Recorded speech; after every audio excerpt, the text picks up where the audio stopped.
Happy Sunday, everyone. I am so excited for everyone that has been praying for Bishop Rick Hawkins. Actually, let me give you a background story because some of you who see this will have no idea what I'm talking about. So our pastor, about a month ago and a few days or so, was diagnosed with a very aggressive form of leukemia. And in that moment, he had to begin chemo 24/7 for the first 7 days, I believe.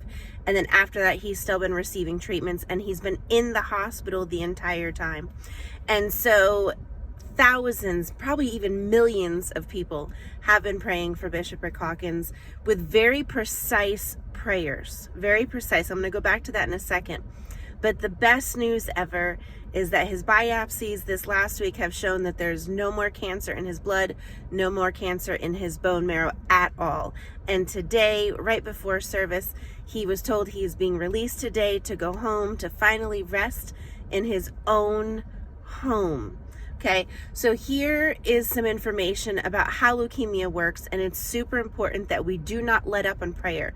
We have to stay fervent in prayer. We have to keep our foot on that gas pedal at max, because let me explain it to you.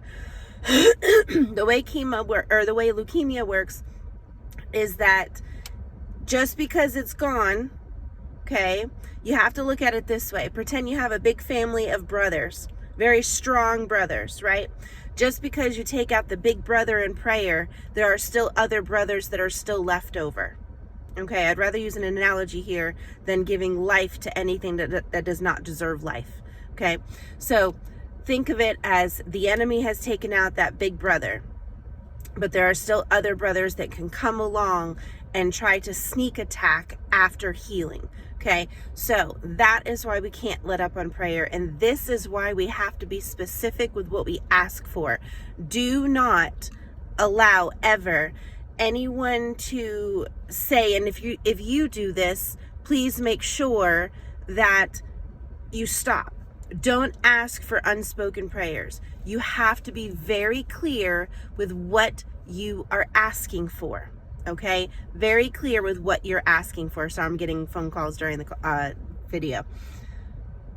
When you are specific about what you need, that is when the most beautiful miracles happen. Okay, so here are our current prayer points. Number one, we have to pray for his immune system to stay strong, that nothing, no bacteria, no illness, no disease, no nothing come anywhere near his body, his home, his family, his property, nothing. He has to stay strong now that he's back home. With strength, you've got to pray for his strength, okay? Because chemo does a work on that body, okay? However, I also know this because I've been through this with friends before and family. When you do your part to healing, your body can do the rest. And that is the best thing that he has done while he was in the hospital, as he has walked and walked and walked to make sure that that medication circulated and didn't just sit and destroy the organs. Okay, so pray for strength. Pray for him to continue to feel capable of exercising to process the medications that are in his body to make sure that they are working effectively. Pray for the platelet and the red blood cell levels to come up to a healthy level and stay, okay? And pray for the white blood cells to do what they're supposed to do. Instead of attacking the body, they actually help the body. Trying to think of anything else. Just pray for his mind. Pray for his recovery. Pray for his rest, that he can get back to doing the things that he absolutely loves to do.